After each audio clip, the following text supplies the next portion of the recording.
بسم اللہ الرحمن الرحیم الصلاۃ والسلام علیک یا سیدی یا رسول اللہ وعلی آلک واصحابک یا سیدی یا حبیب اللہ۔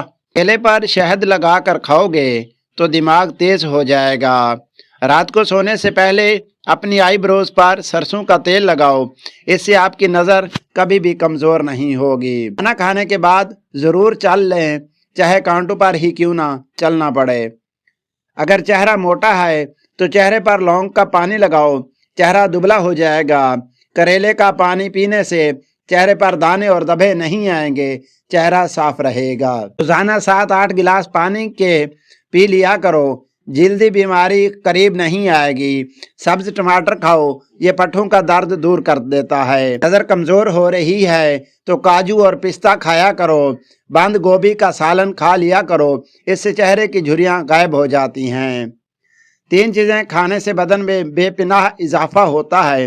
نمبر 1 چنے، نمبر 2 کھجور اور نمبر 3 گوشت۔ عورتوں کے پیٹ پر بچہ پیدا ہونے کے بعد نشان پڑ جائیں تو نشانوں پر زیتون کے تیل کی مالش کرنی چاہیے، انشاءاللہ نشان ختم ہو جائیں گے۔ روزانہ چہرے پر کچا دودھ لگانے سے چہرہ صاف ہوتا ہے، چہرے پر نکھار آتا ہے اور چہرہ چمک اٹھتا ہے۔ رات کے وقت ٹھنڈے مشروبات کا استعمال ہرگز نہیں کرنا چاہیے، کیونکہ یہ گٹھنوں میں درد کی وجہ بنتے ہیں۔ دنیا کے مال و دولت کا مصرف ذرا سوچ کر کرو، اس میں حقوقی اور اخلاقی پہلو کا خیال رکھو۔ 4 علامات اگر پائی جاتی ہیں تو آپ کو زیادہ پانی کی ضرورت ہے۔ نمبر 1 سر میں درد زیادہ رہتی ہو۔ نمبر 2 اگر منہ سے بدبو زیادہ آتی ہو۔ نمبر 3 پیشاب کا رنگ پیلا ہو۔ نمبر 4 چہرے پر دانے نکلنے لگیں۔